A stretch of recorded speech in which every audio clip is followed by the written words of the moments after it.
Galerinha! Ó, cara, gostei tanto da primeira aula. Fiquei tão feliz de vocês estarem concentrados, ou pelo menos a aula ter fluído do jeito que eu esperava. Rendeu bastante. Não se esqueçam que essa aula precisa ser complementada por um breve estudo em casa, umas tentativas de exercício. E eu estou feliz com a Física C. Houve uma ocasião em que eu adiantei um pouco as aulas sem propósito e me deixou com uma certa margem para fazer uma revisão legal agora e a gente finalizar o volume 5 com bastante categoria. Então tu vê, olha só, na aula passada nós revisamos primeiro as associações de resistores. Primeiro.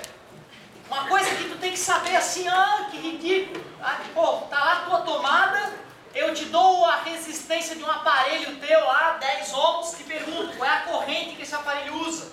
E isso não pode mais bobear porque é a equação sagrada dos circuitos elétricos, lembra? Uma equação que a gente usa sempre no vestibular. É quase impossível tu achar um vestibular que não tenha que usar a definição de resistência ao menos uma vez.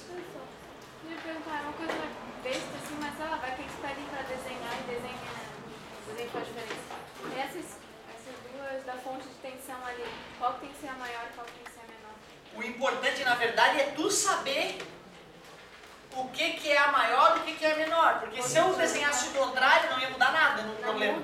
E uma pilha e uma lâmpada do carrinho de brinquedo. E a pilha é assim, tá? Tu bota do lado, ela brilha. Tu bota do outro lado, ela brilha. A menos que seja LED.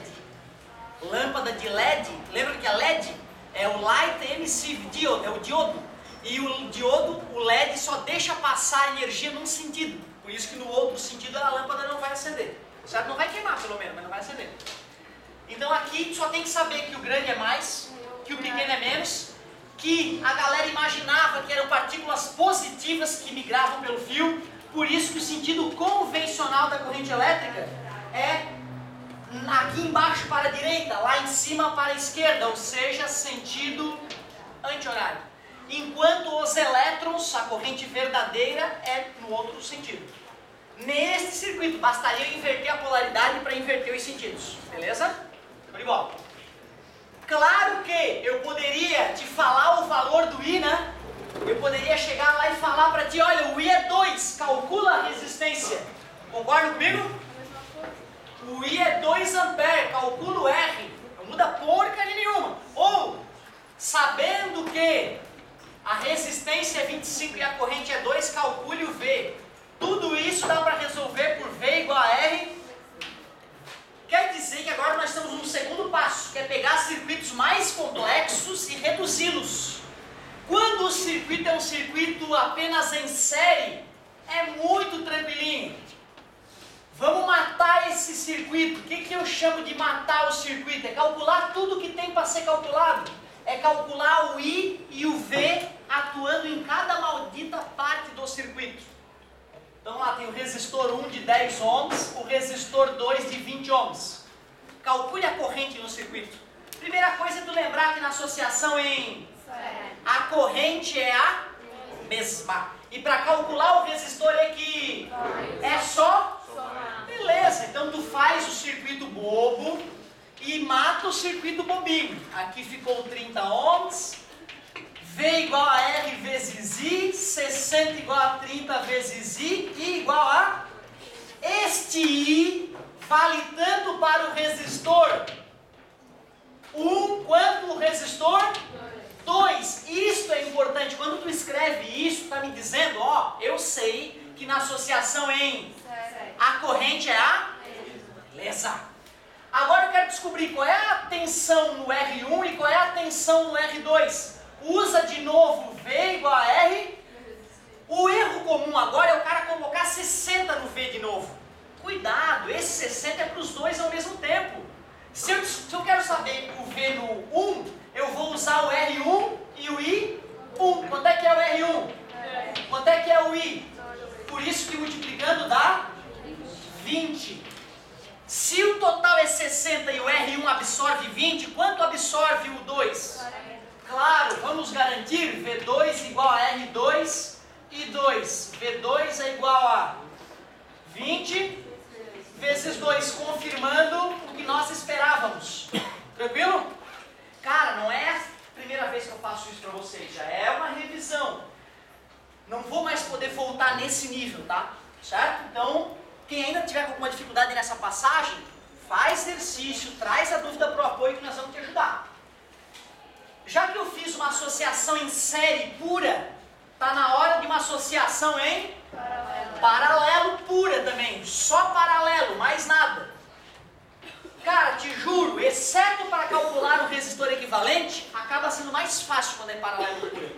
Vamos pegar os mesmos resistores para não ter que ficar gastando tempo. E vamos pegar aqui uns 40 volts. Qual é a tensão aplicada em R1, meus amigos? 40. Qual é a tensão aplicada em R2? 40. Ou seja, na associação em a tensão é a mesma. Qual é o apelido da associação em série, galera? É divisora de quê? De tensão. A tensão foi dividida, não foi? Divisora de tensão. Essa será a divisora de quem? De corrente elétrica. Parabéns, hein, garoto? Afiada, muito bem, fico orgulhoso.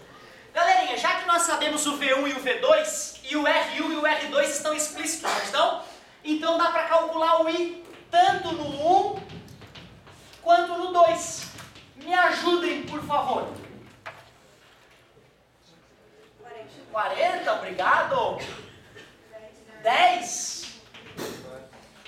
4 amperes, tudo bem para vocês? Claro. 20. O I2 deu 2 amperes. Ué, por que se eles estão recebendo os mesmos 40 volts, por que o R2 passou a metade da corrente elétrica? Porque ele tinha o dobro da resistência. E nós já vimos que a corrente elétrica é inversamente proporcional à resistência. Muito bem, legal. Quanto que a bateria tem que fornecer ao sistema em corrente elétrica? Por aqui passa quanto, meus amigos? 4 amperes, obrigado. Por aqui passa quanto? 2 amperes. Por aqui tem que chegar a quanto? Claro, né? Se vem 4 pelo fio de cima, 2 pelo fio de baixo, e esses fios estão soldados ali, então com certeza aqui tem 6 amperes. Show de bola. Alguém lembra como é que a gente faz para calcular o resistor equivalente? É 1 sobre alguma coisa. Legal! 1 sobre o resistor equivalente é 1 sobre R1 mais 1 sobre R2 e assim por diante. Como nesse caso só temos 2 resistores, apenas assim vai ficar a conta. E é uma coisa que a gente faz uma vez na vida, uma na morte, porque nós temos macetes poderosos para não precisar fazer isso, né? Mas eu quero acreditar que todos dominam frações básicas, tira NMC, divide pelo de baixo, multiplica pelo de cima, tudo bem para vocês? Invertendo ambos os lados, 20 terços, eu juro que não é proposital. Número da besta. Vou botar só mais um 6, legal. 6,66 ohms. Será? Como é que eu posso conferir se de fato este circuito pode ser resumido neste circuito aqui, ó?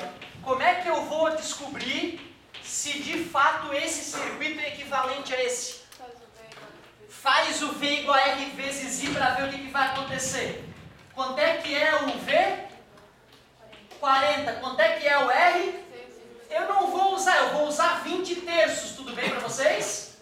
Certo? Aí o 3 vai passar multiplicando e o 20 vai passar dividindo. 40 dividido por 20 e 2 vezes 3, 6 amperes. Fechou. Fechou. Então fizemos uma revisão geral. Foram justos os apelidos? Divisora de tensão, associação em série, aquela em que a corrente é a mesma, e divisora de corrente, os 6 amperes foram divididos, 4 amperes para cima, 2 amperes para baixo, na associação em paralelo, que é, na verdade, uma associação onde a DDP é a mesma em cada elemento. Uma revisão bem legal. Só que o grande desafio que nós estamos aqui no volume 5 é fazer associação mista, que tem parte que é em... E parte que é em série paralela e série misturado. É isso que nós temos que fazer agora. Eu vou fazer mais um exemplo para vocês. Nós, voltando de férias, ficamos enferrujados. Não só vocês, mas eu também. Eu vou fazer uma dessa mista para te estimular nessa bela tarde de hoje. Olha o sol. Quer ir pra praia? Não. Exercício de associação mista. Certo? Isso é umzinho. Aí depois tu curte. Pronto. Então eu vou fazer um exemplo. Para depois falar dos amperímetros, multímetros, galvanômetros.